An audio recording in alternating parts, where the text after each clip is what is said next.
A Farol é uma igreja apaixonada por Deus. Amar pessoas é parte fundamental de quem nós somos. Caminhar nessa terra refletindo Jesus é a base para que vidas sejam de fato impactadas e para que os ambientes que nós estamos sejam transformados. Porque amar a Deus sobre todas as coisas e ao próximo como a nós mesmos é mais do que uma missão, é realmente a nossa motivação todos os dias. Farol é muito mais do que um nome. Farol é uma visão espiritual para a cidade, é ser luz por onde passarmos, é chegar nas esferas de influência e fazer a diferença, sempre com amor e temor do Senhor. Isso é ser farol.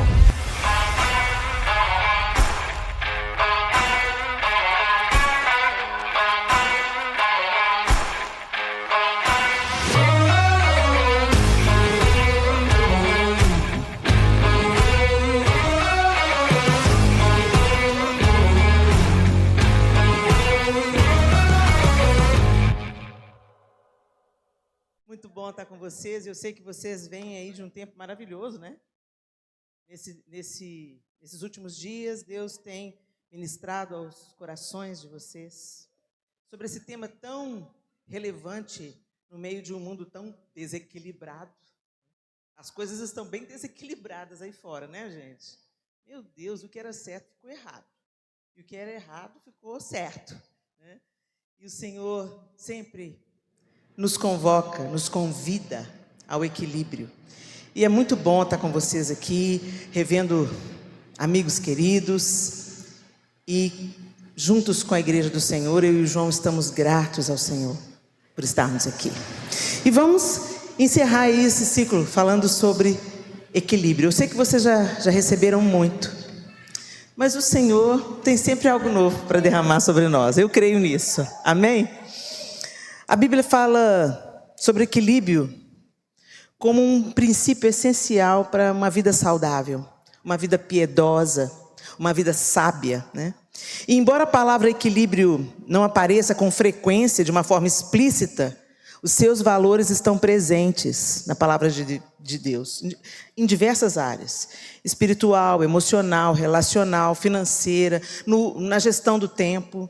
Então, mesmo que essa palavra equilíbrio não apareça muitas vezes nas escrituras sagradas, você vai encontrar tudo que se refere a equilíbrio nas escrituras. E eu queria conversar com vocês nessa noite um pouco sobre essas áreas da vida onde nós precisamos de equilíbrio. O texto base para a gente pensar um pouco sobre isso é Provérbios, capítulo 4, o verso 26 e 27. O verso 26 e 27 do livro de Provérbios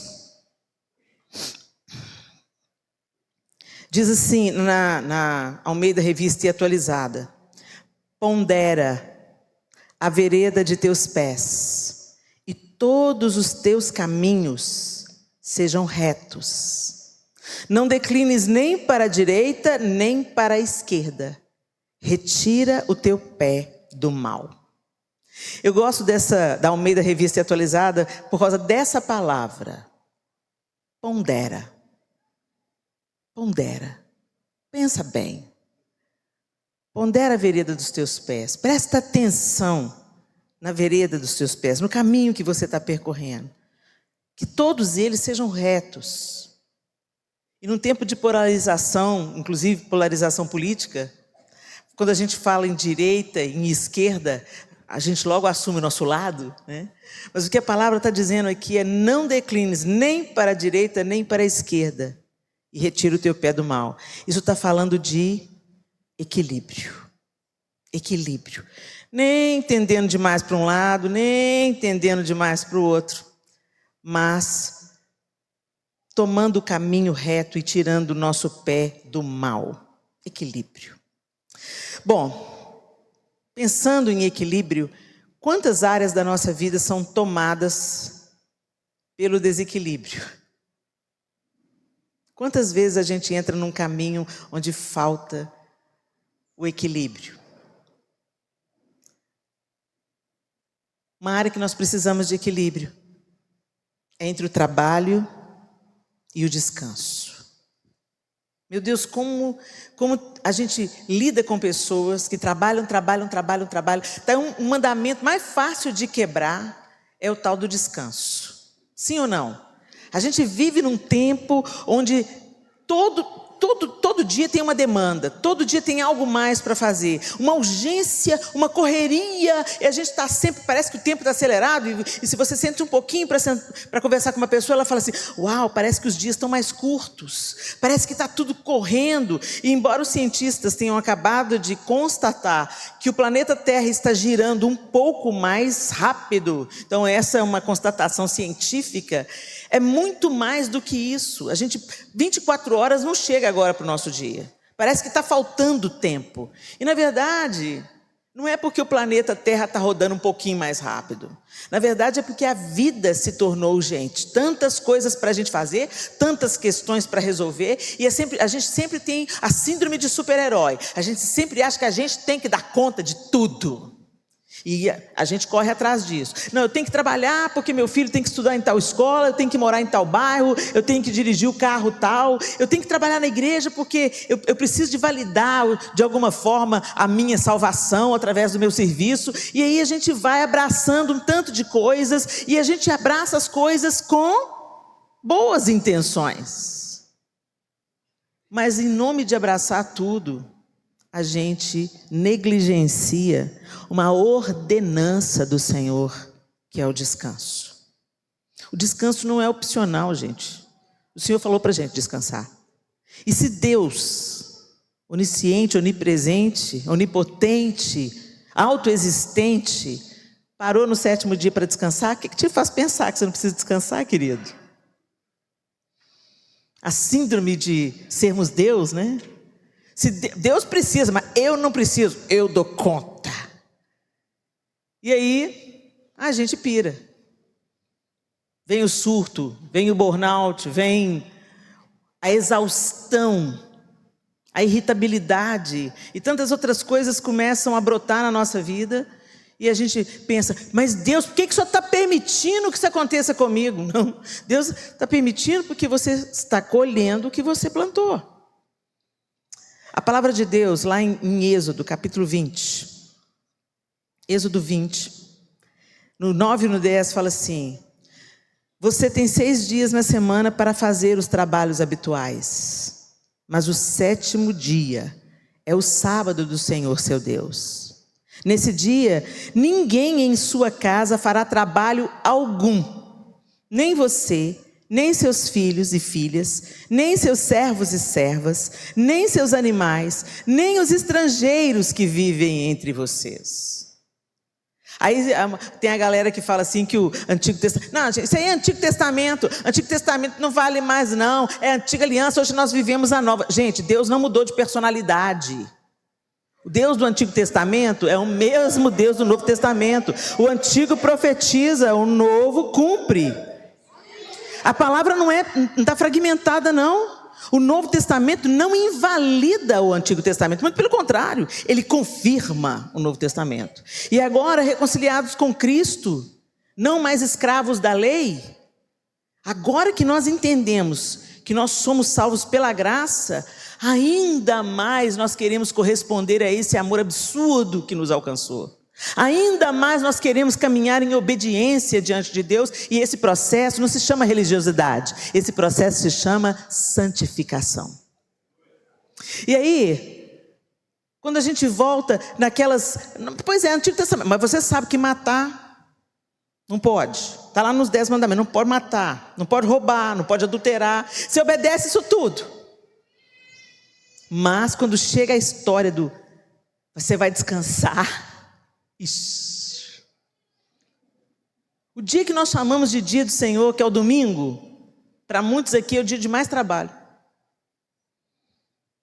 Quando a gente observa o judaísmo ensina muita coisa para a gente. O sábado dos caras é sábado mesmo. E é claro que a gente sabe que por trás disso tudo tem um sentimento de eu preciso cumprir a lei para eu ser merecedor de salvação. Mas não é disso que a gente está falando aqui. Eles são excelentes em descansar. Se você está em Israel e é Shabat, e você está num hotel, por exemplo, tem o elevador do Shabat, que significa que nem apertar o botão do elevador eles vão. Então o elevador do Shabat vai parando em todos os andares, porque nem o trabalho de apertar o botão eles fazem. E eu falei assim, meu Deus, mas o que eles fazem no Shabat? Eles ficam só deitados? Eles ficam só dormindo? Eles ficam só rezando? Não. O Shabat eles param para celebrar diante do Senhor. O Shabat um guia me explicou muito bem. Sabe o que é o Natal para vocês? Que vocês se reúnem em família, preparam uma refeição gostosa, e vocês oram ao redor da mesa, e vocês se lembram do nascimento, do sacrifício de Jesus? Não é isso que vocês cristãos fazem?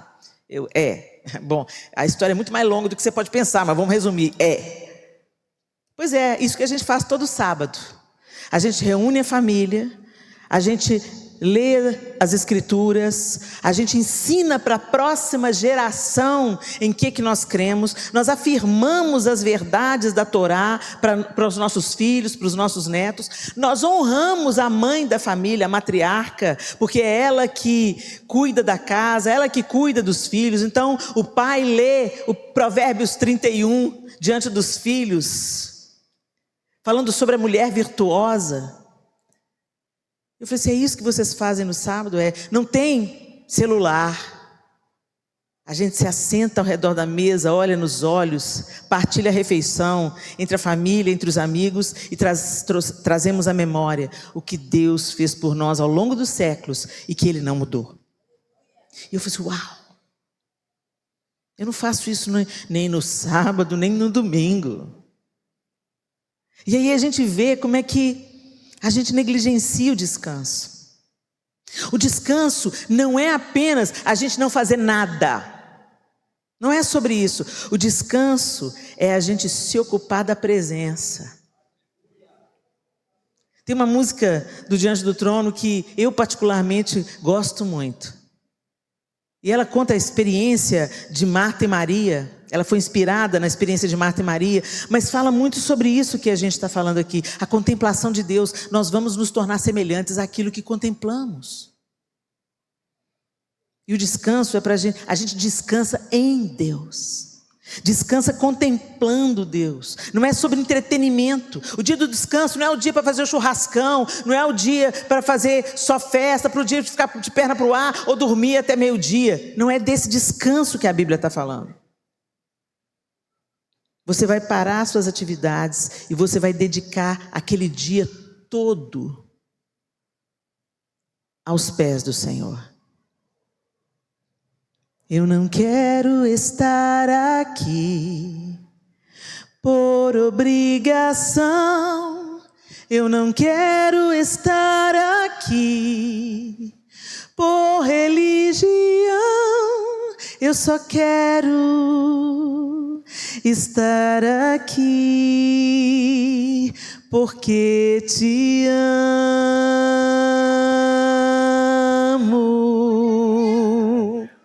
Eu não quero estar aqui para fazer uma canção. Eu não quero estar aqui para pedir algo de tuas mãos. Eu só quero estar aqui porque te amo. Porque te amo, eu paro todas as coisas. Porque te amo, me prostro diante de ti. Porque te amo, escolho a boa parte, que é estar aqui, quer te adorar, Senhor, quer te ouvir, quer estar aqui, porque te amo.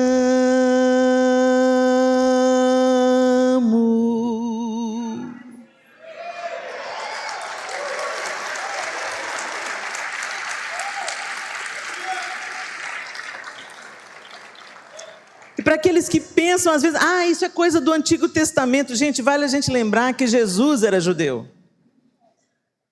Jesus era judeu, Jesus nasceu judeu, Jesus cumpria os ritos do judaísmo. E é tão interessante que lá em Marcos 6, 31 e 31, narra uma história. Os apóstolos voltaram de sua missão e contaram a Jesus tudo o que tinham feito e ensinado. Depois de um tempo em que eles são enviados, eles voltam e contam para Jesus tudo o que tinha acontecido. Jesus lhes disse: vamos sozinhos até um lugar tranquilo para descansar um pouco, pois tanta gente ia e vinha que eles não tinham tempo nem para comer. Olha que interessante.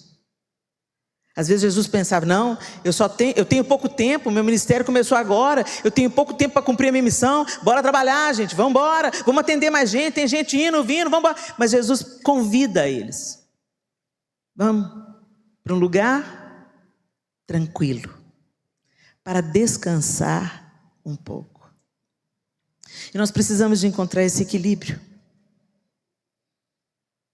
Tantos de nós arrebentados, exaustos, desenvolvemos transtornos de todo tipo, depressão e tantas outras coisas. E quando você vai no cerne do problema, na raiz do problema, você vai achar o desequilíbrio entre trabalho, tarefas, responsabilidades, aquilo que se faz, inclusive ministerialmente, e descanso. Enquanto eu descanso em Deus, Ele me dá tudo que eu preciso, é descansar, confiar, entregar todo o meu cuidado a Deus, repousar, é isso. Agora a gente anda agitado de um lado para outro. Gente, e isso não é uma apologia à preguiça. Isso é um convite à contemplação. Por que essa família judaica é tão fortalecida? Porque em um momento eles estão contemplando Deus juntos, trazendo à memória o que dá esperança. Essa pausa semanal, imagina se a gente vivesse isso de fato, se a gente zelasse por isso. Um tanto de coisa que a gente vive, o estresse, a exaustão, a impaciência, a intolerância, talvez tudo isso ia diminuir, talvez não, certamente tudo isso iria ser diluído, porque quando você descansa na presença de Deus, você contempla Deus. E aí Ele te renova. Ele tira suas vestes do trabalho de 6 dias. E Ele te renova para os próximos 6 dias. Trabalhar é muito bom. Trabalhar é uma dádiva, é uma bênção. Mas sem descanso o trabalho se transforma num fardo. Inclusive o trabalho ministerial. O descanso é espiritual, gente. O descanso é espiritual. Outro ponto que a gente precisa de rever é o equilíbrio nas nossas emoções. A palavra de Deus fala sobre domínio próprio, não demônio próprio. Domínio próprio. Equilíbrio nas nossas emoções. Lá em Provérbios 25, 28, as escrituras dizem assim: quem não tem domínio próprio é como uma cidade sem muros. E nesse contexto bíblico, você sabe o que significa uma cidade sem muros? Uma cidade totalmente entregue aos saqueadores, aos inimigos, uma cidade vulnerável, uma cidade sem proteção. E é exatamente com essa cidade sem muros, sem proteção, uma cidade totalmente vulnerável, totalmente entregue aos inimigos, é uma pessoa sem domínio próprio. Meu Deus, como às vezes a gente pensa no domínio próprio, quando a gente pensa assim, eu tenho que ter domínio próprio na hora de comer. por exemplo, né? Porque os crentes têm a máxima: crente não bebe, não fuma, mas come pra caramba. E todo mundo acha que isso é legal. Gente, isso não é legal, isso é glutonaria. Tem um buffet lá em Belo Horizonte que se recusou a fazer festa quando descobriu que a festa era para crente. Peraí, escutaram uma conversa. Peraí, a festa é para evangélico? Não, a gente não faz festa para evangélico, não. Mas como assim? Como assim? A gente não bebe? Pois é, mas quebra o buffet. Meu Deus, que vergonha! Gente, isso não é falácia, isso é verdade. A outra minha amiga foi também fazer um orçamento para a festa de criança do filhinho dela. Aí, no meio da conversa com os donos lá do buffet, ela falou assim: nossa Deus, misericórdia. O que você falou? Misericórdia. Você é evangélica? Sou. Aí um virou para o outro: dobra a comida.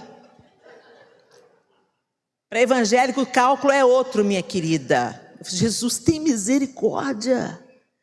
Que testemunho é esse? Sim, é uma área de desequilíbrio, né? Mas o domínio próprio também é necessário naquilo que a gente conversa, naquilo que a gente consome. A gente financia o que a gente consome. A gente precisa ter domínio próprio e saber a hora da gente levantar do nosso lugar e desligar a televisão. A gente precisa ter o domínio próprio na hora que você vai postar alguma coisa no Instagram, vai lá, entra, posta, mas não passa os próximos 50 minutos rolando o feed, não.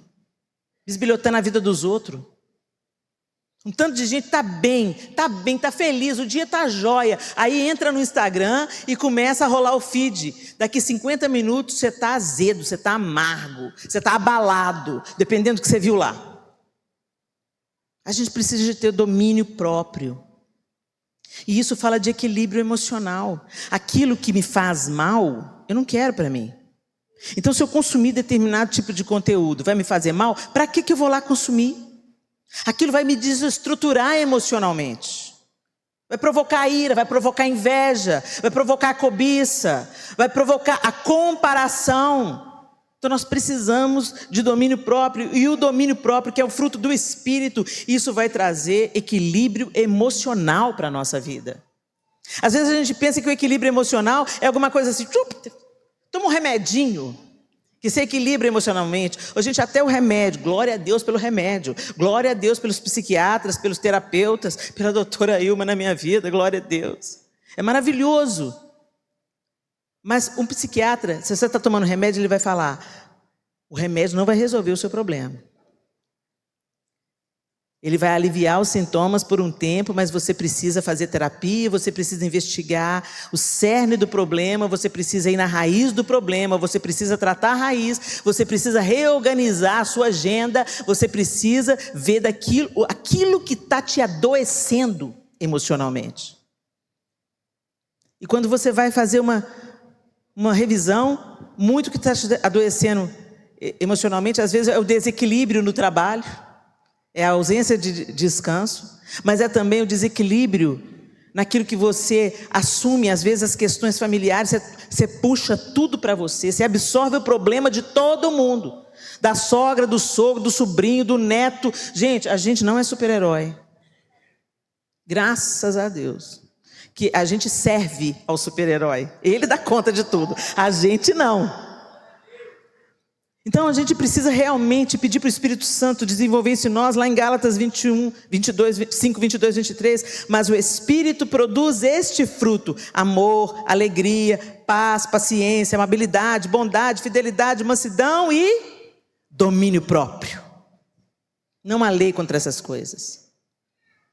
Nós precisamos realmente nos achegar ao Senhor a ponto desse fruto ser forjado em nós pelo poder do Espírito Santo. O Espírito Santo não nos foi outorgado apenas para fazer a gente cair no poder, manifestar os dons. Isso tudo é maravilhoso, é delicioso e tem um propósito, mas não é só para isso. A primeira função do Espírito Santo em nós é nos convencer da justiça, do pecado e do juízo e forjar o caráter de Cristo em nós.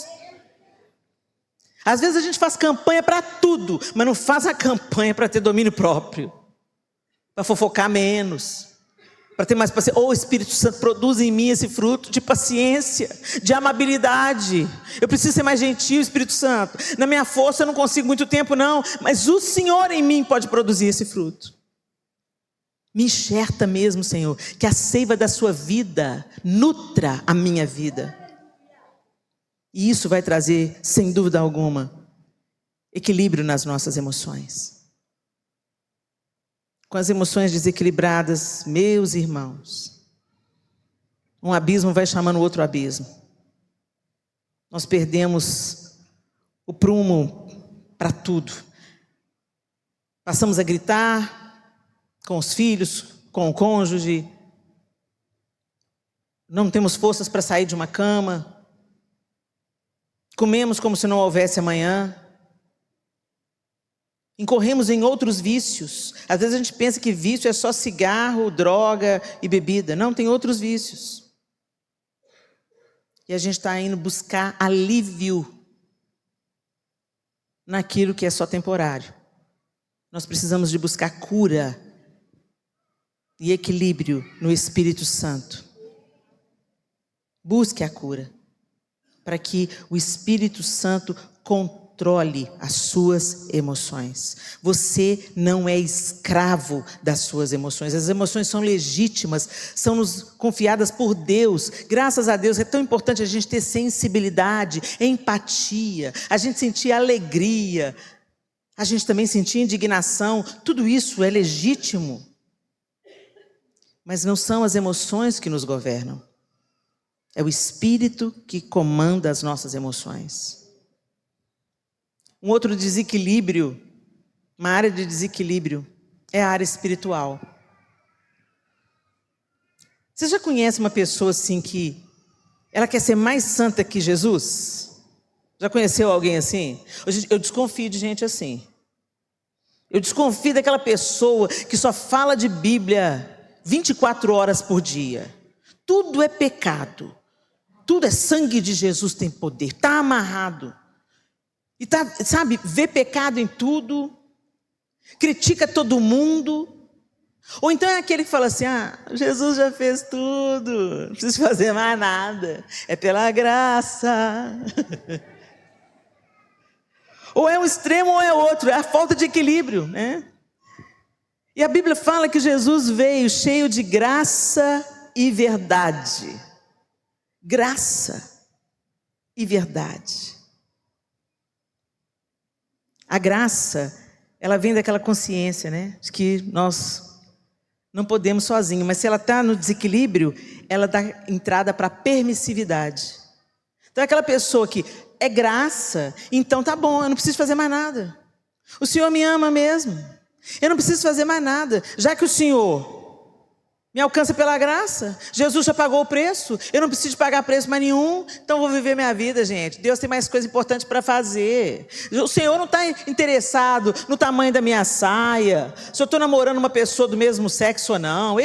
Deus tem mais coisa importante para ver. Talvez você já conheça aí algum propagador da hipergraça. Pode viver a sua vida do jeito que você quiser. Você já é totalmente redimido, você já está dentro do céu, fica tranquilo. Vai viver a sua vida. Deus tem coisa melhor para se preocupar do que o tamanho da sua saia, se você está fumando ou bebendo. Isso é coisa da terra. Vive aí tranquilo. Quando há um desequilíbrio na nossa espiritualidade, ou você vai para essa permissividade da graça, hipergraça, ou então você vai para o legalismo da verdade. Graça e verdade. Jesus veio com graça e verdade, no equilíbrio pleno das duas coisas.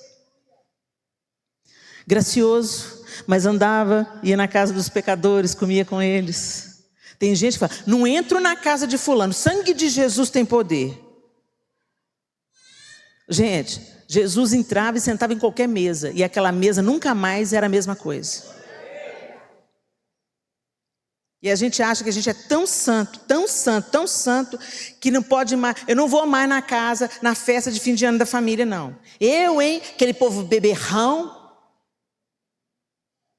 Eles são beberrão, você é fofoqueiro, e aí? Cada um com seus problemas. Vai lá sentar com a sua família, ser luz na vida deles. Compartilhar aquilo que você recebeu de Deus. Porque vocês estão lutando com os pecados deles, você tem os seus também que você está lutando. A diferença é que você já entendeu que você precisa de Deus, precisa de reconciliação. E você se apossou desse amor maravilhoso. E agora você está vivendo numa outra direção, em crescimento espiritual. Mas tem gente que é tão santo, tão santo, tão santo. Ah, eu não me sento na roda dos escarnecedores, Helena. O que o texto do Salmo 1 está dizendo é: não permaneça no lugar onde Deus está sendo zombado.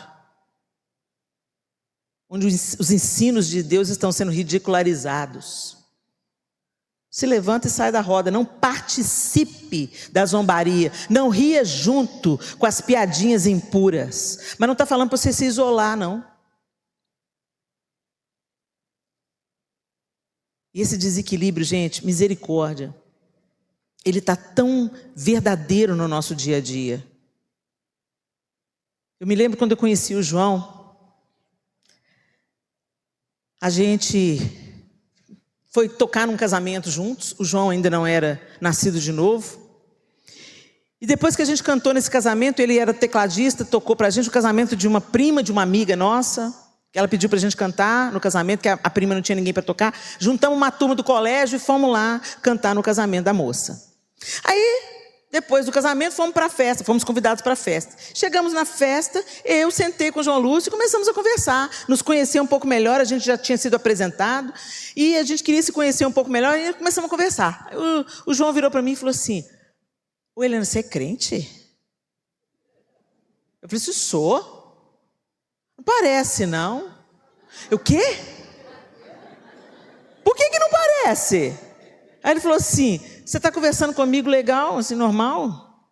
Ué, por que eu não poderia estar conversando com você normal? Não, porque os crentes que eu conheço lá na minha rua, caía a minha bola na casa deles, eles picavam a bola em pedacinho, não deixavam os filhos deles brincar com a gente e chamavam a gente de filho do diabo. Então, para mim, todo crente era assim, que achava que eu era filho do diabo.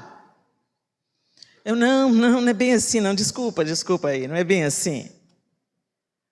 Ou então, a gente conhece aqueles crentes que são crentes, todo mundo sabe que é crente, mas manda um amigo bater o ponto, chega atrasado, mente, leva para casa a caneta, o bloco da empresa, só nega imposto, dá cheque sem fundo, Deus proverá.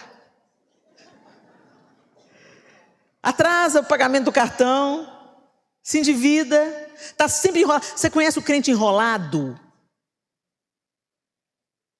Isso mostra para a gente claramente o desequilíbrio na vida espiritual. Porque se você está caminhando, você nasceu de novo, você está caminhando como nova criatura em Cristo Jesus, você está buscando o equilíbrio na sua vida espiritual, a cura para as suas feridas, as suas questões, a sua história. De fé em fé, de glória em glória, você vai sendo aperfeiçoado. O Espírito Santo trabalha em você, te convencendo daquilo que você tem que abandonar, levando você a pedir perdão a quem você tem que pedir perdão, mudar algumas atitudes que você tem que mudar. E o trabalho do Espírito em nós é implacável, é poderoso e é duradouro. A diaconisa pode olhar para sua calça, moça, e falar assim: irmã, Deus é justo, mas a sua calça, hein? Aí você nunca mais vem com aquela calça no culto, porque você, senão, a diaconisa vai pegar no seu pé. Isso não é uma obra do Espírito. Quando você for no shopping, você vai usar a calça. E, na verdade, nós somos chamados para ser novas criaturas em qualquer lugar. No trabalho eu sou crente, em casa eu sou crente, tomando banho eu sou crente, na praia eu sou crente, na festa eu sou crente, né? Porque as moças esquecem que na festa a gente é crente. O decotão vem aqui, a saia vem aqui. Ah, mas eu não encontro outra roupa para o casamento. Caça uma costureira, bem. Agora, se você é santa na sua maneira de vestir, você é santa em qualquer lugar. Equilíbrio. Nem legalismo, onde tudo é pecado. Na verdade, gente, a espiritualidade saudável, ela se manifesta nas coisas mais simples. Mais simples. Na conversa à mesa, no serviço. É espiritual trocar fraldas, é espiritual cuidar da família, é espiritual lavar a louça para a mãe idosa, é espiritual. E uma espiritualidade saudável, equilibrada, vai nos levar para esse lugar. Nem de legalismo. Gente, a gente tem muito problema com o nosso pecado. Não dá tempo de cuidar do pecado alheio, não. Mas o desequilíbrio espiritual faz isso. Te faz acreditar que você é melhor do que o outro e que você tem que pôr alguém no inferno e no céu. Fulano, vai para o inferno. A filha de ciclano, só Deus sabe. A gente esquece que o nosso telhado é de vidro. E esse desequilíbrio espiritual é danoso demais e gera mau testemunho lá fora. Como aqueles moradores lá da rua do João, que chamavam ele de filho do diabo. Que o Senhor nos ajude. Nosso relacionamento com Deus sempre vai nos levar a um relacionamento curado com as outras pessoas. Sempre. O equilíbrio traz isso. Você vai poder se relacionar com qualquer outra pessoa, sem elas te contaminarem. Você pode entrar em qualquer lugar quando você é equilibrado espiritualmente. É você que vai mudar o ambiente. É a luz que expulsa as trevas. Não é as trevas que encobrem a luz. O quarto ponto é equilíbrio nos relacionamentos. Meu Deus, como a gente precisa de equilíbrio nos relacionamentos. Romanos 12:18 diz assim: no que depender de vocês, vivam em paz com todos. Com todos. Ah, Helena, você está falando isso porque você não conhece minha sogra. Se você conversar com a véia, você vai ver o que eu passo. Gente, a gente tem sempre uma pessoa que é difícil. Sim ou não? É só eu? Sempre tem uma pessoa que... Jesus, me ajuda. E você pode ter certeza, você é uma pessoa difícil na vida de alguém. Às vezes a gente pensa que a gente é facinho, né? A gente pensa, nossa, eu sou tão boa, eu sou tão boazinha. Não se iluda. A gente se decepciona tanto com as pessoas, mas nós também somos decepcionantes, né? Mas o Senhor precisa de equilibrar, gente, os nossos relacionamentos. E está aí um efeito colateral imediato. Se o nosso relacionamento com Deus está correto, está em equilíbrio, nós estamos buscando a face do Senhor, nós estamos caminhando nos passos de Jesus, isso vai trazer cura para os nossos relacionamentos. Tem gente que fala, não, eu sou crente, nascida de novo, mas não conversa com o irmão de sangue. É brigada com a mãe. Hoje então tem aquela história, né? Não, é um relacionamento tóxico. Relacionamentos tóxicos existem mesmo, né? Tem aí os doidos, narcisistas, um tanto de problema. Mas o que o texto está falando? No que depender de você. Tem coisa que não depende da gente. O outro é doido, o outro é desequilibrado. Mas no que depender de você, tenha paz com todos. Você não vai entrar na pilha da outra pessoa. Se a outra pessoa é agressiva, você não vai dançar essa música. Se a outra pessoa sempre te chama para briga, você não vai comprar essa briga. Se a outra pessoa te trata grosseiramente, quanto mais grosseiramente ela te tratar, mais o Espírito Santo vai te empoderar para você retribuir uma outra moeda. Porque a palavra branda desvira o furor, mas a dura suscita a ira.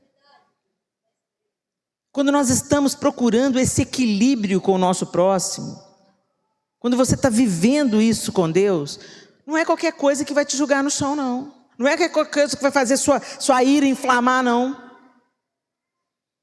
Na minha vida, isso foi uma evidência de algo muito errado. Eu estava na minha casa, eu ia corrigir a minha filha mais velha, que na época era criança. Meu pai interferiu nessa correção e eu fui para cima do meu pai. Eu desacatei meu pai. Falei, pai, não se meta. Meu pai falou, não, você não vai corrigir essa menina aqui. Agora que eu sou avó, eu entendo. Você vai fazer isso lá na sua casa. Na minha casa você não vai corrigir ela não. Meu pai, não se meta nisso. Eu que sou a mãe dela, ele que é o pai dela, o senhor não se meta nisso. E minha mãe e o João tentando apaziguar a história. Aí minha mãe vira para mim e fala assim, Leninha, você não nasceu de novo. Como não nasci de novo? A maléfica levantou com tudo, né? Olha aí, ó. Olha aí a evidência de que tem alguma coisa errada. Sim, eu já tinha nascido de novo. Só que eu estava atrofiada. Quando a gente nasce de novo, nasce do Espírito, a gente precisa de crescer. Quando a gente nasce da carne, a gente não desenvolve. A criança recém-nascida, daí 9 meses, ela está completamente diferente. 2 anos, até a feição muda. A pessoa vai crescendo. O bebezinho vai se tornando uma criança, daqui a pouco aprende a andar, aprende a correr, aprende a comer sozinho, cresce dente. Espiritualmente não é diferente não, gente. O Senhor nos chamou para o novo nascimento e para continuar desenvolvendo a nossa salvação, crescendo espiritualmente. Mas o que acontece? Um tanto de gente fica atrofiado, com o crescimento espiritual comprometido. Por quê? Porque não tem palavra, não tem instrução, não tem discipulado, não tem comida boa, não tem comunhão com Deus, não tem oração. Então só frequenta a igreja de domingo, se envolve no ministério, começa a trabalhar para Deus. Essa era eu. Eu trabalhava para Deus, cantava, fazia, acontecia, pregava para o povo no dia de finados lá no cemitério. Mas não dava fruto. E uma discussão em família denunciou esse estado de desequilíbrio. Se você está em demanda com alguém, se você está brigado com alguém, se você não fala com alguém, porque é decisão sua. Porque tem gente que não fala com a gente, você vai pedir perdão, você vai se arrepender, vai falar com a pessoa, vai comunicar com a pessoa fala assim, te perdoo, nunca mais quero ver sua cara. Tá tudo bem, isso aí é com ela. Mas se você encontrar ela na rua, você vai cumprimentar, você vai tratar com a honra, por quê? Porque você está curado. E quando a gente está desequilibrado nos nossos relacionamentos, as pendências estão lá. E quando as pendências estão lá, gente, é como se estivesse arrastando um defunto. Resolve a vida, gente.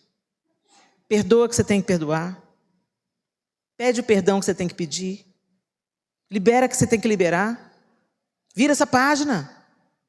No que depender de você, tenha paz com todos. Mas você não sabe o que ele me fez, mas o Senhor te capacita a perdoar. Mas você não sabe, ele me ofendeu. Olha, não tem jeito de se humilhar quem se humilha voluntariamente.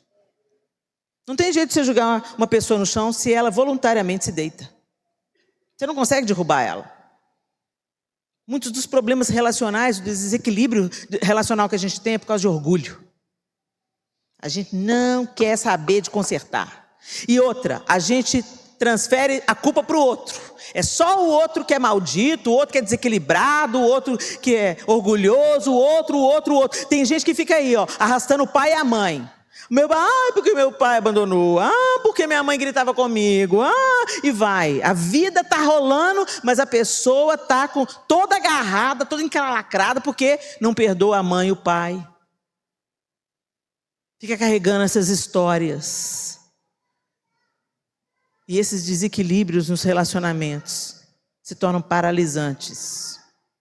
Muita gente está vivendo problema no casamento, que começou lá no relacionamento com o pai e com a mãe. A coisa não foi resolvida na família de origem e você veio para cá com um problema aqui, ó, que está refletindo nos seus relacionamentos agora, na sua família. Às vezes você está reproduzindo nos seus filhos exatamente aquilo que te feriu na sua infância. Esse desequilíbrio sempre vai reverberar o mal e perpetuar a dor. Por isso nós precisamos, Senhor, afasta de mim o orgulho. Afasta de mim o orgulho.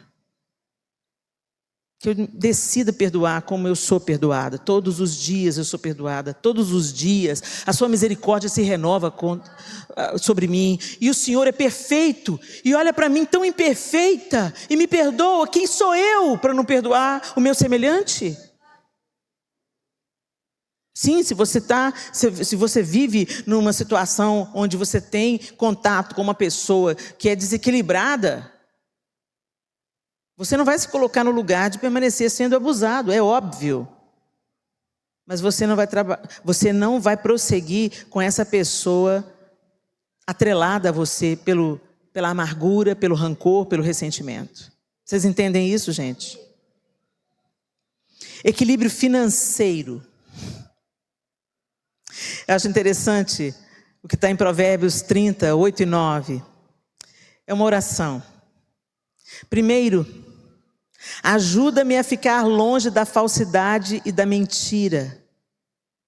Segundo, não me des nem pobreza nem riqueza. Dá-me apenas o que for necessário. Pois se eu ficar rico, pode ser que eu te negue e diga: quem é o Senhor? E se eu for pobre demais, pode ser que roube e com isso desonre o nome do meu Deus. Esse texto de Provérbios é tão interessante. Essa oração está dizendo: nem rico, nem pobre. Isso fala de quê? Equilíbrio. Equilíbrio. Gente, às vezes a gente fala de fugir da aparência do mal. Quando a gente fala foge da aparência do mal, o que você pensa? Eu não vou adulterar, eu não vou, por exemplo, eu sou casada, eu não vou andar no banco da frente com outro homem que é casado com outra mulher, e eu sendo casada com o João, nós dois sozinhos num carro. Isso é fugir da aparência do mal. As pessoas vão me ver com outra pessoa, o que elas vão pensar? Elas podem suspeitar algo errado. Eu mesma posso me colocar num lugar de vulnerabilidade. Então eu fujo da aparência do mal, né? Mas a gente não para pensar que ostentar uma vida abastada diante de uma pessoa que passa necessidade é a aparência do mal. Com o advento das redes sociais, né? A gente ama ostentar o nosso dia feliz. Ninguém posta o arroz, feijão e ovo frito. Todo mundo posta o salmão com alcaparras. Só Deus sabe o que você come durante a semana. Mas a gente só posta a vitória. Por que o Brasil é um dos maiores consumidores de bolsa de marca falsa? Porque a gente quer parecer que é. Tem inclusive o comércio que agora aluga a bolsa de marca verdadeira. Aluga. Aí a pessoa vai numa reunião, eu estava lendo o testemunho de um empresário, e ele falava que ele trabalha em Barueri, tudo vendendo, ele vendia, parece que seguro de vida, uma coisa assim, para grandes empresários, grandes empresas, né? Ele falou: eu não tinha um tostão no bolso para comer uma coxinha, porque todo o dinheiro que eu tinha, eu gastei no aluguel do carrão, porque eu tinha que chegar naquele escritório para conversar com os meus clientes em potencial, com o carro do ano, para eles olhar para o carro e falar: esse cara é bem sucedido, então deve ser um bom profissional. É esse o mundo que a gente vive, gente. E aí a gente ostenta os bens, as marcas de luxo, e isso tem escandalizado tantos. Ah, Helena, mas uma pessoa me deu uma bolsa. Eu não sabia naquelas alturas que a bolsa era fake. Porque a pessoa era uma pessoa abastada. E ela me deu uma bolsa, fora do Brasil, né? E ela me deu uma bolsa e eu falei assim: meu Deus, não posso usar essa bolsa. Que bobagem que é essa, Helena? Não posso usar essa bolsa. Porque as pessoas não vão saber que eu ganhei. E o que a gente mais vê falando assim: ser pastor está dando dinheiro, né? Isso também é fugir da aparência do mal. Ah, Helena, mas isso é uma besteira, pelo amor de Deus, você não pode cuidar de todo mundo. Não posso mesmo não. Todas as coisas me são lícitas, mas nem todas me convêm. Tem coisas que é aí que entra o negue-se a si mesmo. E não é a marca da bolsa que diz quem eu sou, não, gente. Aí a gente precisava de sustentar uns missionários. Já sei porque que eu ganhei a bolsa, gente. Vão vender essa bolsa para tirar os missionários do campo de risco. Aí eu descobri que a bolsa era falsa. Só aparência, só ostentação, né? Ah, meu Deus, ajuda-me a ficar longe da falsidade, da mentira. Não me dê nem pobreza, nem riqueza. Equilíbrio financeiro, gente. Quanta gente se mete em dívida para mostrar para o outro que vive uma vida que não é verdadeira. Nós mulheres então, né, gente? Hashtag fica a dica. Você gastou burro do dinheiro para comprar aquele vestido de festa. No casamento do mês passado. Esse mês tem outro casamento. Mas o povo que estava lá no mês passado vai estar também nesse casamento. E daí? Roupa boa é para ser repetida. A pessoa, não, o que vão pensar de mim? Que eu sou pobre. Mas você é. Desde quando ser pobre é pecado, gente? Eu não tenho dinheiro para comprar outro vestido. Está tudo bem, querida. Está tudo ótimo. Customiza ele. Faz um outro bordado, põe uma flor. Corta ele, deixa ele midi. Muda o penteado, muda o acessório. Mas para com essa palhaçada. Se mete em dívida até aqui. Para parecer para o outro que nem gosta de você, que você tem o que você não tem. Hoje, quem gosta da gente do jeito que a gente é, com os bens que a gente tem, com chinela havaiana. Quem gosta, gosta. Quem só vai gostar de você se você tiver isso ou aquilo, se não você é meu amigo de verdade, não. Ele está só de olho naquilo que você pode oferecer. Isso não é amizade. Quem gosta de você comendo arroz e feijão. E está tudo maravilhoso. Nós precisamos de buscar esse equilíbrio, porque na ânsia de termos riquezas, nós nos metemos em muitas encrencas. E não sou eu que estou falando, não.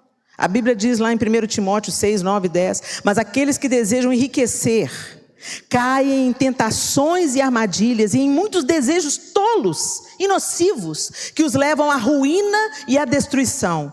Pois o amor ao dinheiro é a raiz de todo mal. E alguns, por tanto desejarem dinheiro, desviaram-se da fé e afligiram a si mesmos com muitos sofrimentos. 1 Timóteo 6, 9 e 10. A Escritura está dizendo. Eu não estou demonizando dinheiro, dinheiro é uma bênção. A gente precisa de dinheiro para viver, para pagar as contas, para ir e vir, para pagar o combustível, para sustentar a obra do Senhor, para sustentar os missionários lá no campo. Dinheiro é uma bênção, mas o amor ao dinheiro é a raiz de todo mal. E tem gente que é tão aficionado, dinheiro, nesse desequilíbrio, sacrifica a família inteira no altar de Mamon. Acaba com o casamento por causa do dinheiro. Abandona a família por causa de dinheiro. Ou pragueja contra Deus quando falta o dinheiro. Definitivamente nós precisamos de equilíbrio financeiro.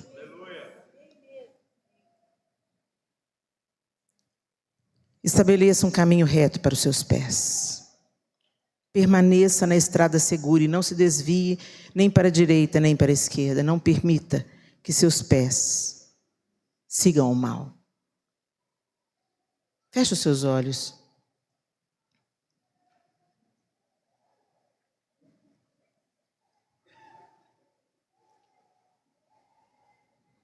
O equilíbrio bíblico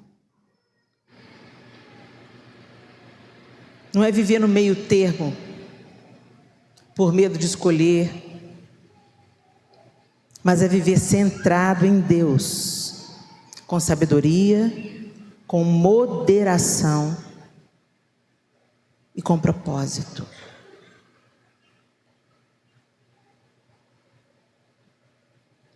Onde na sua vida que você tem vivido em um extremo?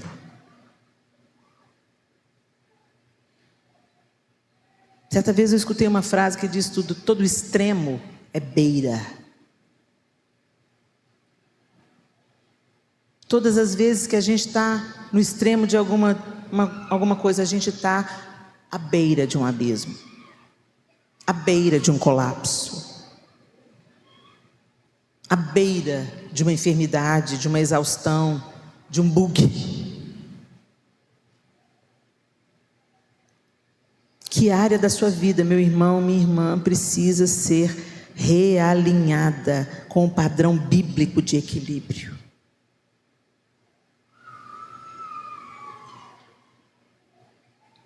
Será que aí no seu lugar você pode pedir o Espírito Santo para te mostrar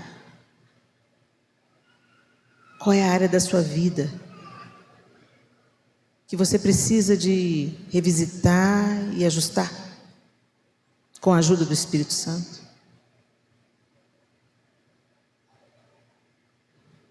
Quanto tempo você dedica para o seu trabalho? Quanto tempo você dedica para a sua família?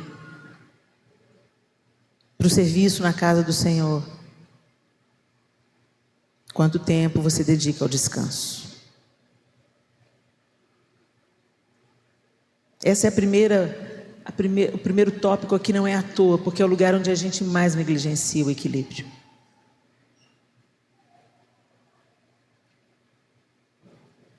Que a gente aprenda a descansar em Deus e confiar nele. A sua área de desequilíbrio são as suas emoções. Você não consegue manter a boca fechada. Está desequilibrada, irada, irritadiço. Movido por esse desequilíbrio, você fala coisas que depois você se arrepende, mas não tem jeito de recolher palavras ditas. As nossas emoções precisam ser alinhadas. O domínio próprio, fruto do Espírito, precisa vir para o nosso coração. O governo do Espírito Santo precisa florescer e frutificar em nós.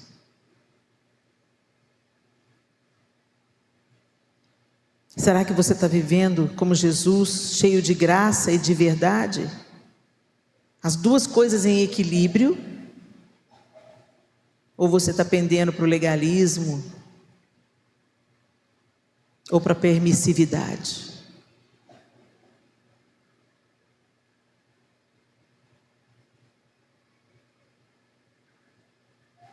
O legalista sempre está de olho no pecado alheio, denunciando as faltas de outros enquanto não cuida das próprias faltas. E o permissivo é aquele que acha que não tem nada a ver, que não precisa de ter santificação, que não precisa de ter autonegação. E esse desequilíbrio produz peso dos dois lados. Relacionamentos quebrados é o seu caso? Com quem você está brigado? De quem que você está com raiva? Pior do que a raiva, quem você matou dentro de você? Pior do que a raiva é a indiferença. É quando você finge que aquela pessoa não existe. O que depender de você, tenha paz. Paz. Com qualquer pessoa. Com todos. Independente do que essa pessoa vai corresponder ou não, tenha paz. Talvez hoje seja dia de você liberar perdão. Mas Helena, ele não me pediu perdão. E por causa disso você vai ficar preso. Perdoe. Perdoe e prossiga. O perdão não é um arrepio. O perdão não depende da vontade. O perdão é uma decisão.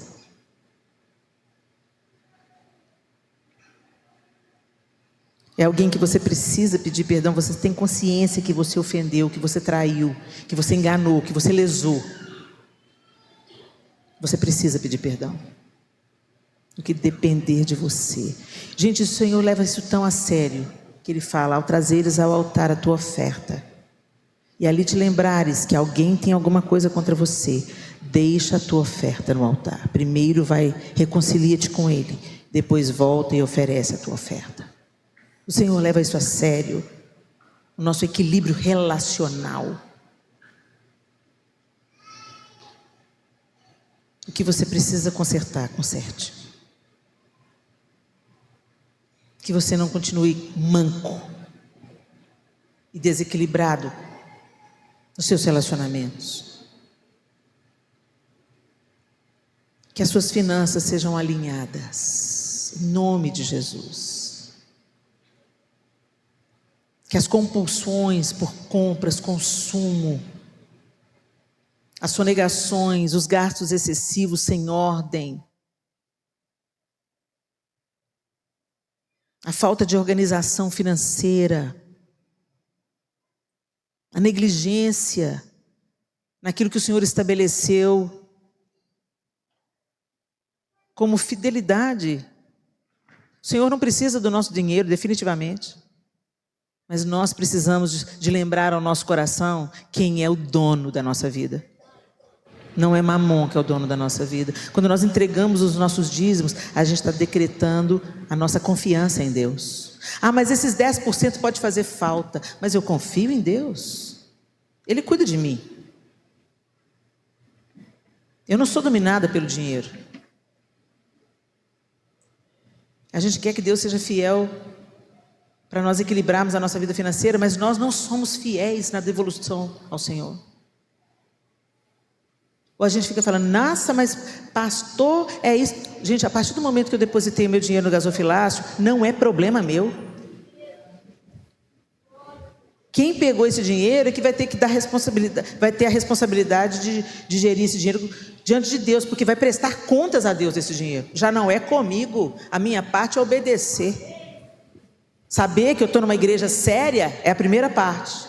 Saber que eu estou depositando num gasofilácio, onde eu vejo uma terra que eu vejo que dá frutos, é a minha parte. Mas uma vez que eu depositei e obedeci, não é mais problema meu.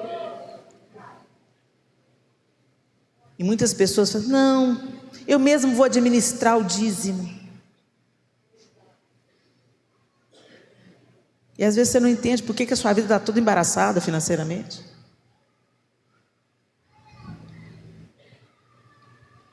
A gente às vezes quer resolver com alívios temporários, através do consumo. Assume responsabilidades que não está pronto para dar passos maiores que as pernas. E ainda quer que Deus pague a conta. Nós precisamos de ter equilíbrio, sensatez. Essa palavra anda junto com equilíbrio, sensatez.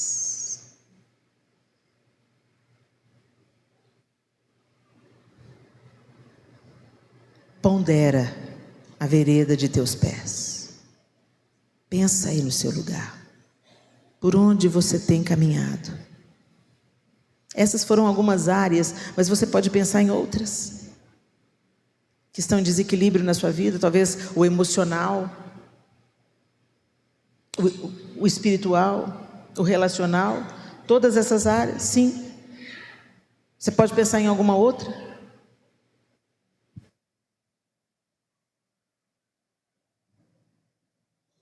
O desequilíbrio na gestão da sua saúde.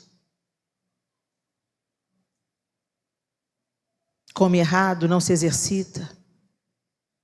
Consome açúcar demais. E se ficar doente, Deus é que é o culpado? Ajuda-nos, Senhor. Pondera a vereda de teus pés, e todos os teus caminhos sejam retos. Não declines nem para a direita, nem para a esquerda. Retira o teu pé do mal. Senhor, nós te louvamos nessa noite. Nós agradecemos por esse tempo, por esse final de semana, onde o Senhor tem nos ensinado sobre equilíbrio. Essa palavra que às vezes gera um incômodo, porque denuncia as áreas da nossa vida que estão mancas. Mas sabemos também que o Senhor corrige o filho a quem o Senhor ama. E nós queremos, ó Deus, fazer exatamente o que o escritor de Provérbios está dizendo. Pondera. Nós queremos ponderar na vereda dos pés. Nós precisamos do teu prumo, Senhor, nos ajustando. Nós queremos caminhar em retidão. Nós queremos tirar o nosso pé do mal. Nós não queremos andar cativos da ira, da raiva, da procrastinação, da dívida, das demandas familiares, Senhor, do ressentimento, das compulsões, dos transtornos, depressões, angústia, ansiedade, sintomas latentes do desequilíbrio. O Senhor conhece cada um de nós aqui. O Senhor conhece o nosso nome, a nossa história e como nós chegamos aqui nessa noite. Nada pode te ser oculto, Senhor. E nós cremos que não estamos aqui por coincidência. O Senhor nos reuniu aqui com um propósito. Nós pedimos, Senhor, ajusta o que precisa ser ajustado. Retira-nos, Senhor, dos extremos, da beira do colapso, da beira da revolta, da beira do endividamento. O Senhor é o centro radical de todas as coisas e nós queremos habitar em Ti. Perdoa-nos, Senhor, porque tantas vezes somos conduzidos pelas nossas opiniões, vontades e deixamos que esse século e a nossa cultura nos modele, ao invés de deixar que a Tua palavra nos governe. Perdoa-nos, Senhor, e sonda os nossos corações. Ajusta o que precisa ser ajustado. Cura o que precisa ser curado. Desperta o que precisa ser despertado. E nos dê a coragem para tomarmos as decisões que precisamos tomar, para vivermos diante do Senhor em contemplação e equilíbrio. Nós pedimos ao Senhor a Tua intervenção santa, poderosa, e oramos porque cremos que o Senhor pode, e nós nos sujeitamos ao Senhor, nos rendemos ao Senhor e pedimos: trabalha, ajusta-nos, modela-nos, equilibra-nos para a honra e glória do Teu nome e para um testemunho vivo de que o Senhor é o Senhor da vida, da sabedoria, da sensatez, do equilíbrio. Em nome de Jesus nós oramos. Amém e amém. Que Deus abençoe vocês, meus irmãos.